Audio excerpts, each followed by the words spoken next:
আমরা আগামীকাল থেকে বিভাগীয় গণজমায়েত শুরু করছি। আগামীকাল সিলেটের বন্দরবাজার কোর্ট পয়েন্টে আমাদের গণজমায়েত অনুষ্ঠিত হবে দুপুর 2টায়। আমরা এই গণজমায়েতে সকল ফ্যাসিবাদ বিরোধী রাজনৈতিক দলগুলোকে দাওয়াত দিয়েছি এবং ওইখানকার যত সামাজিক এবং স্বেচ্ছাসেবী সংগঠন আছে তাদেরকে দাওয়াত দিয়েছি, মসজিদের ইমামদেরকে দাওয়াত দিয়েছি, মন্দিরের পুরোহিত যারা আছে তাদেরকে দাওয়াত দেওয়া হয়েছে, প্রেস ক্লাবের সভাপতিকে দাওয়াত দিয়েছি, শিল্পকলা একাডেমি, ক্রীড়া সংস্থা, শ্রমিক সমাজের যারা প্রতিনিধি আছে তাদেরকে দাওয়াত দেওয়া হয়েছে, শিক্ষক, ডাক্তার সহ বিভিন্ন পেশাজীবীর শ্রেণীর প্রতিনিধি যারা আছে তাদেরকে দাওয়াত দেওয়া হয়েছে। তো আমরা পুরো দেশ জুড়েই ডাকসু, জাকসু, রাকসু, চাকসু এবং যোগসু এই 5 ছাত্র সংগঠনের যারা প্রতিনিধিরা আছে এবং সর্বস্তরের শিক্ষার্থীরা আমরা সারা দেশব্যাপী ছড়িয়ে পড়বো এবং সারা দেশব্যাপী এই গণভোটের হা এর পক্ষে আমরা ক্যাম্পেইন করব। এই হা মানেই বাংলাদেশ, হা মানে ইনসাফ, হা মানে নতুন রাজনৈতিক সংস্কৃতি বিনির্মাণ করা, হা মানে আর কখনো যেন বাংলাদেশ ফেসিবাদ ফিরে না আসে তার জন্য সুন্দর একটি রাজনৈতিক সংস্কৃতি বিনির্মাণ করা, বাংলাদেশের যে স্বাধীন প্রতিষ্ঠানগুলো আছে সেটাকে শক্তিশালী করা। তো সেই দায় থেকে আমরা মনে করি এই জুলাই বিপ্লবে শহীদদের আকাঙ্ক্ষা যদি আমরা পরিপূর্ণভাবে বাস্তবায়ন করতে চাই, জুলাইকে একটি পরিপূর্ণ বিপ্লবে রূপ দিতে চাই, তাহলে এই গণভোটে হাকে বিজয় করতে হবে। তো সেই দায় থেকে আমরা সেই গণ ক্যাম্পেইন শুরু করছি। কিন্তু আমরা খুবই হতাশ হচ্ছি, ইতিমধ্যে আমরা দেখতে পেয়েছি বাংলাদেশ জামাত ইসলামী, এনসিপি সহ 11 দলীয় জোট তাদের অবস্থান পরিষ্কার করেছে। তারা তাদের নির্বাচনী ক্যাম্পেইন যেখানেই করছে সেখানে তারা গণভোটে হায়ের পক্ষে ক্যাম্পেইন করছে।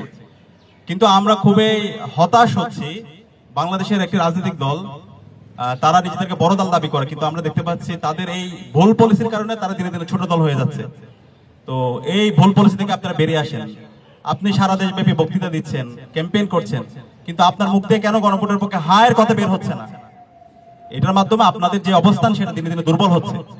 গণভোটে হায়ের পক্ষে যদি অবস্থান নিতে আপনি ভুল করেন, তাহলে 12 ফেব্রুয়ারি যে নির্বাচন হবে সেই নির্বাচনে সারা দেশের ছাত্র জনতা এবং সারা দেশের মুক্তিকামী মানুষরা আপনাদের বিরুদ্ধে অবস্থান নেবে। এখনই আপনাদের সময় আছে। আমরা যেই গণজমায়েত করছি হায়ের পক্ষে, আমরা বিএনপি কে দাওয়াত দিয়েছি, বাংলাদেশ জামাত ইসলামীকে দাওয়াত দিয়েছি, এনসিপি কে দাওয়াত দিয়েছি, সবাইকে দাওয়াত দিচ্ছি এবং সকল রাজনৈতিক দলগুলোকে দাওয়াত দিচ্ছি। আমরা আশা করবো তারা আসবে এবং এই গণজমায়েতগুলোতে তাদের অবস্থান পরিষ্কার করবে। তো 11 দলীয় জোটকে আমরা ধন্যবাদ জানাচ্ছি। তারা তাদের নির্বাচনী ক্যাম্পেইনের মধ্যে তারা সবার আগে তাদের এজেন্ডার মধ্যে গণভোটে হ্যাঁ ক্যাম্পেইনকে বিজয় করার জন্য ক্যাম্পেইন করছে। আমরা আশা করবো খুব দ্রুতই বিএনপি এবং তারেক রহমান তাদের অবস্থান পরিষ্কার করবে এবং ছাত্র জনতার পক্ষ থেকে আমরা সারা দেশের ছাত্র জনতাকে সাথে নিয়ে আমরা এই গণভোটে হাঁকে বিজয় করার জন্য আমাদের এই ক্যাম্পেইন জারি রাখবো।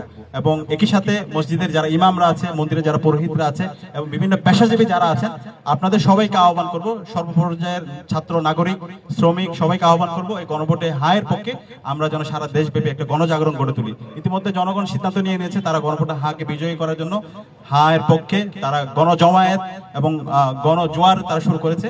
তা আমরা আশা করছি 12 ফেব্রুয়ারি এদেশের সকল মুক্তিকামী ছাত্র জনতার গণরায়ের মাধ্যমে, গণভোটে হা বিজয়ের মাধ্যমে জুলাই শহীদের যে আকাঙ্ক্ষা, সেই আকাঙ্ক্ষা বাস্তবায়ন করার মাধ্যমে আমরা নতুন একটি বৈষম্যহীন ইনসাফ বাংলাদেশ বিনির্মাণ করব। সেই বাংলাদেশ হবে একটি সুখী, সমৃদ্ধ এবং ইনসাফ ভিত্তিক বাংলাদেশ। তো আজকের এই আয়োজনে উপস্থিত হওয়ার জন্য সাংবাদিক বন্ধুদেরকে ধন্যবাদ জানাচ্ছি এবং ঢাকা বিশ্ববিদ্যালয় কেন্দ্রীয় ছাত্র সংসদ ডাকসু, জাকসু, চাকসু, রাকসু এবং যোগসু এই 5টি ছাত্র সংগঠনের নির্বাচিত প্রতিনিধি এবং ছাত্রদেরকে ধন্যবাদ জানিয়ে আজকে ঐক্যবদ্ধ ছাত্র সংসদের প্রেস কনফারেন্স এখানে শেষ করছি। আসসালামু আলাইকুম।